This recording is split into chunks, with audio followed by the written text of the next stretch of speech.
Comfort জোনের বাইরে যাওয়া মানে কি আসলে, বা কমফোর্ট জোনের বাইরে আমরা আসলে কেন যেতে চাই, কেন যাওয়াটা দরকার? অ্যাকচুয়ালি কমফোর্ট জোনের বাইরে যাওয়া মানে হচ্ছে নিজের ক্যাপাসিটিটা বাড়ানো। মানে এখন আমি যে কাজগুলো করতে কমফোর্টেবল সেটা হচ্ছে আমার ক্যাপাসিটির সর্বোচ্চ লিমিট, এটাই হচ্ছে আমার সিলিং। এরপরে আমি যেতে পারি না বা কোনো কিছু করতে পারি না। যেমন এক্সাম্পল দিয়ে যদি বোঝাই, যে আমার ক্যাপাসিটি ধরলাম 10 কিলোমিটার রান করা, তো এটাই হচ্ছে আমার কমফোর্ট জোন। আমি 10 কিলোমিটারের বেশি রান করতে পারবো না। তো এখন আমাকে যেটা করতে হবে সেটা হচ্ছে আমার কমফোর্ট জোনের বাইরে যেতে হবে, মানে 11 কিলোমিটার বা 15 কিলোমিটার রান করতে হবে। এটা মানেই হচ্ছে আমি আমার কমফোর্ট জোনের বাইরে যাচ্ছি।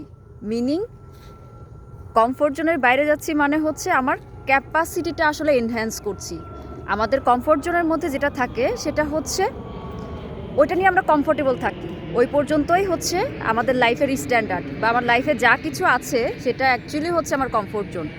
আর কমফোর্ট জোনের বাইরে গিয়ে নতুন একটা লিমিটকে, নতুন একটা স্ট্যান্ডার্ডকে কমফোর্টেবল জোনের মধ্যে নিয়ে আসা, বা আমি কমফোর্টেবল সিচুয়েশনে থাকতে যেমন ফিল করি, আমার লিমিটের বাইরে এখন যে জিনিসটা আছে সেই জিনিসটাকে হচ্ছে কমফোর্টেবল বানাই ফেলা, বারবার করতে করতে। যে আমি 10 কিলোমিটার এখন রান করতে পারি, যখন আমি রিপিটেডলি 11, 12, 13, 14, 15 করে করব, তো তখন সেটা হবে কি, আমি রিপিটেডলি করতে করতে এই 15 কিলোমিটার কিন্তু এক সময় গিয়ে আমার কমফোর্ট জোনের মধ্যে চলে আসবে। তখন কি হলো, আমার ক্যাপাসিটিটা বাড়লো, আমার লাইফের স্ট্যান্ডার্ডটা বাড়লো।